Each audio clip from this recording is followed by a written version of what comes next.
je profitais tranquillement de mon samedi, je me suis connecté sur Twitter et j'ai subitement vu que John Jones était encore dans une situation très bizarre. Au début, ce n'était pas clair parce que j'avais d'abord vu tentative de meurtre et je me suis dit, comment ça tentative de meurtre? Comment ça John Jones a fait une tentative de meurtre? Je ne comprenais pas parce que ça disait qu'il avait frappé ou qu'il avait agressé ou qu'il avait tenté de tuer. Ce n'était vraiment pas clair au début. Mais souvent dans ces histoires, il faut les laisser se développer. Donc ça s'est un peu développé. Et quelques heures après, on a découvert qu'en fait John Jones aurait, j'utilise le conditionnel parce que même s'il y a un rapport de police, il n'a pas vraiment, de ma compréhension, il n'a pas vraiment de plainte à proprement dite. Donc je vais vraiment utiliser le conditionnel. L'histoire est finalement que John Jones a reçu la visite d'une testeuse de l'organisation qui a remplacé l'USADA pour ses tests antidopage. Et pour une quelconque raison, il était agacé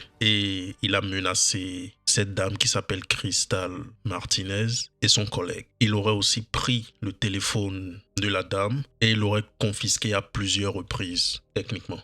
C'est vrai que sur Twitter, j'en ai un peu blagué, mais pour être plus sérieux, quand je lisais l'histoire, quand je me renseignais sur l'histoire, je ne pouvais m'empêcher de penser que John Jones a vraiment besoin d'aide. Il a vraiment besoin d'aide. Parce que dans cette histoire, il dit que Madame Martinez et son collègue se sont pointés à l'improviste et se sont pointés tôt. Bon, déjà, c'est un test antidopage. Ils sont censés se pointer à l'improviste. Ils ne sont pas censés t'avertir des heures à l'avance ou t'avertir des jours à l'avance avant de venir. Parce que de toutes les façons, tu pourrais te cacher sous un octogone. Et oui, John Jones a déjà eu une situation au temps de l'USADA où il a esquivé des testeurs de l'USADA en se cachant sous un octogone pendant plus de 7 heures. C'est-à-dire pendant pratiquement toute une journée de travail. Et après, on va me dire qu'il est naturel, qu'il a changé. Donc déjà, ils ne sont pas censés t'avertir. Et ce n'est pas tôt. Ils ne sont pas venus à 5 heures, ils ne sont pas venus à 6 heures, ils ne sont pas venus à 4 heures, ou bien ils ne sont même pas venus à 2 heures. Parce que Alexander Volkanovski avait eu une situation avec l'USADA où ils étaient venus à 2 heures avant le combat face à Max Holloway. Donc il y a déjà pire. Il y a des combattants qui ont connu pire. On ne dit pas forcément que cette façon de tester ou c'est les heures qu'ils choisissent sont les meilleures heures. Mais il y a des combattants qui ont connu pire, pour faire simple. Martinez et son collègue sont venus chez John Jones à 16 heures. Et on peut voir l'heure sur la caméra, sur la vidéo de surveillance partagée par John Jones.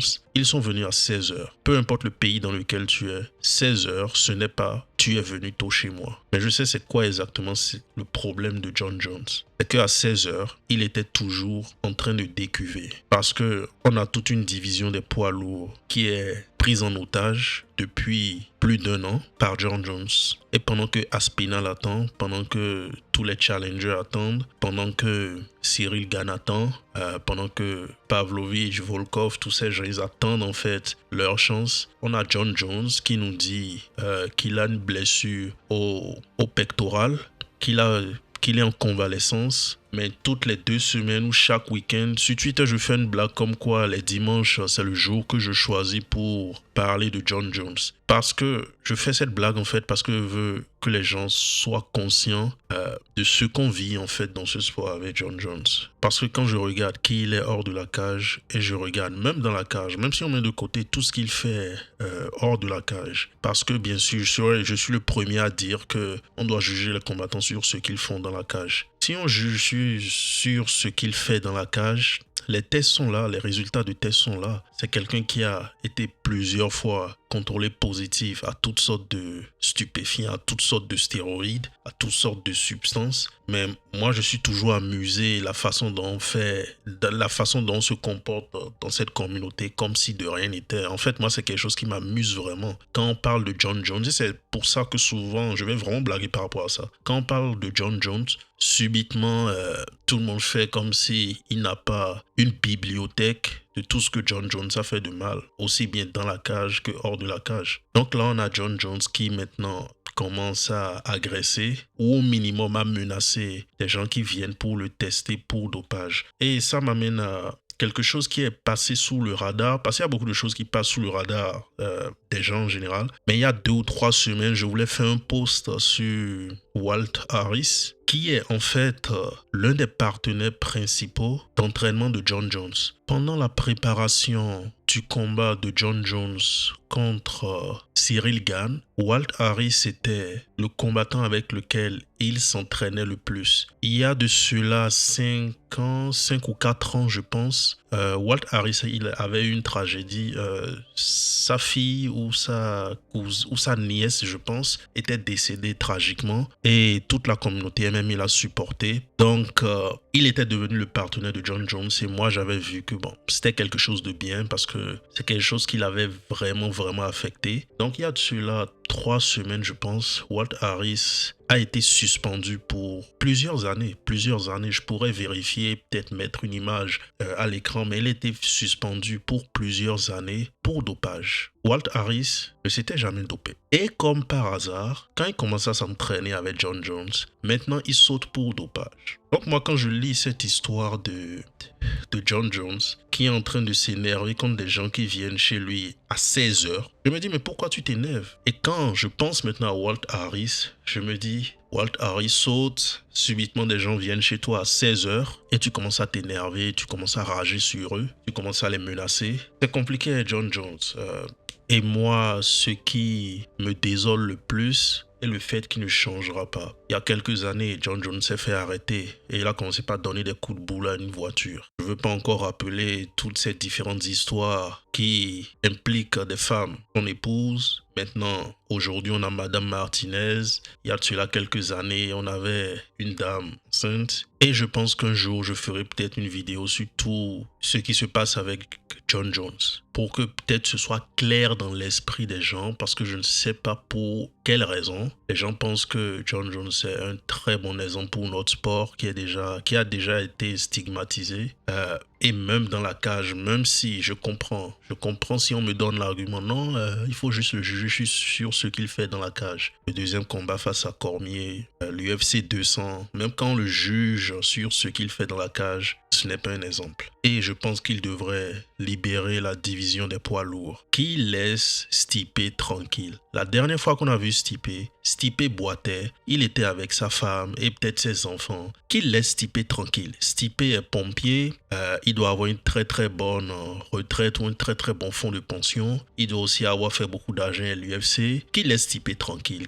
Stipe aura 43 ou 44 ans en 2025. Et moi, je vous dis, c'est ce que John Jones il veut faire. C'est exactement ce qu'il veut faire. Il veut attendre, rester là à boire, être dans les faits divers pendant 1 an ou 2 ans. Attendre que Stipe est très diminué. La dernière fois que Stipe a combattu, c'était en février 2021. Ça fait déjà 3 ans. C'était en février 2021 face à Ngannou. Donc John Jones, tout ce qui l'intéresse maintenant, c'est boire, tourner en rond, éviter Aspinall, attendre même que Stipe, qui est déjà diminué, soit encore plus diminué, le traîner dans un octogone, le battre et ensuite commencer par nous parler de oh, il a été double champion, il a défendu. Personne ne croit que Stipe a eu son prime derrière. Stipe est un champion. Si on fait la liste des GOAT, des poids lourds, Stipe est dans le top 3. Mais le Stipe d'aujourd'hui, personne ne pense, du moins personne qui est sérieux va penser en fait que Stipe est au top de la chaîne alimentaire. Personne ne pense ça. Donc soit il laisse la ceinture et il n'y a pas de souci, John. Tu peux laisser la ceinture. Écoute, malgré toutes tes histoires, beaucoup de personnes t'assèvent. Beaucoup de personnes disent même que tu es le GOAT. Ok. Donc tu peux laisser la ceinture. T'es pas obligé de prendre en otage toute une division et de nous faire toute cette mascarade actuellement. T'es pas obligé. Tu n'es vraiment pas obligé, John. Parce que nous sommes fatigués. Moi, personnellement, je suis fatigué. Je suis fatigué. C'est vraiment un peu le seul combattant. Quand je le regarde, je me dis, mais en fait, il a tout. Et j'ai un peu cette réaction parce que je suis même inquiet pour lui. Sur Twitter, c'est surtout des blagues et tout, parce que j'aime vraiment blaguer en général. Mais je suis vraiment inquiet pour lui parce que je vais finir en disant ça. Récemment, Volkanovski a dit que quand il ne combattait pas, il était déprimé. Il allait en griffe à un endroit qui était très noir. Et Volkanovski, du moins ceux qui me suivent un peu sur Twitter, savent que c'est mon combattant préféré actuellement avec Iri. Je ne roule pas de propagande, je ne suis pas dans une propagande, à part peut-être la propagande d'Obrons. J'ai promis que si Dobron arrive à faire un combat sans knockdown, je pourrais, j'utilise bien le conditionnel, je pourrais rejoindre cette en-griffe propagande. Mais mes deux combattants actuellement que j'aime vraiment sont Volkanovski et Iri pour des raisons totalement différentes. Peut-être un jour je vais faire une vidéo pour expliquer pourquoi j'adore autant Iri et pourquoi j'adore autant Volkanovski et ce qu'ils représentent en fait pour moi. Du moins quand je pense à eux en tant que combattants, la façon dont je les perçois. J'étais très étonné de voir que Volkanovski était déprimé, était dans un endroit très très noir quand il ne combattait pas. Et il y a 2 ou 3 semaines, Dustin Poirier a dit la même chose. Il a dit qu'après le combat face à Gaethje, il était extrêmement déprimé. Donc pour revenir sur John Jones, les combattants en général, même les combattants qui sont en griffe, plutôt équilibrés dans leur vie de tous les jours. Dustin Poirier est très équilibré. Il a sa fille, il a son épouse. Alexander Volkanovski a ses 3 ou 4 filles et il a son épouse. Mais si ces personnes sont dans des zones aussi sombres quand ils ne combattent pas, John Jones qui combat et qui a de la difficulté à se garder, à être hors des problèmes, en fait, vous pensez que qu'est-ce qui va arriver quand il va prendre sa retraite? Et moi, c'est à ça que je pense surtout. Parce que moi, je veux qu'il change. J'aimerais qu'il change.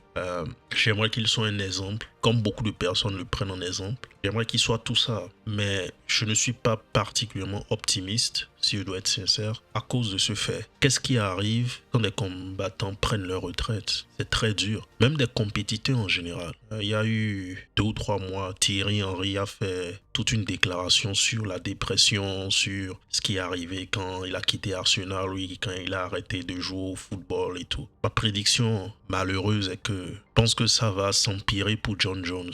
Parce que on gère ces histoires de John Jones depuis au moins 2011 ou 2012. Nous sommes aujourd'hui en 2024 et nous sommes en train de menacer des testeuses antidopage qui viennent juste faire le taf à 16 heures. Et on me dit que John Jones va prendre sa retraite. Et on essaie de me faire croire qu'il va prendre sa retraite et il va juste partir sans aucun problème. J'espère que j'ai tort, mais moi je peux déjà vous dire que ça n'arrivera pas. Je pense que ça va s'aggraver, cette histoire de John Jones. Je pense que ça ne s'arrangera pas, cette histoire de John Jones. Surtout quand il prendra sa retraite. Parce que là, il est blessé, ou du moins, il nous a dit qu'il est blessé. En fait, je ne sais plus quoi croire avec John Jones, et c'est vraiment ça qui me met souvent mal à l'aise avec John Jones. Je ne sais pas quoi croire, je ne sais pas qui croire. Donc oui, les fans de John Jones, moi je vous dirais accrochez-vous, parce que moi, je pense pas, j'espère vraiment que j'aurai tort, j'espère vraiment, mais je ne pense pas que ça s'arrangera avec le temps. C'est un peu mon avis sur Monsieur John Bones Jones, qui une fois de plus nous donne du contenu. Je vais m'arrêter là, abonnez-vous à la chaîne et on se dit à la prochaine.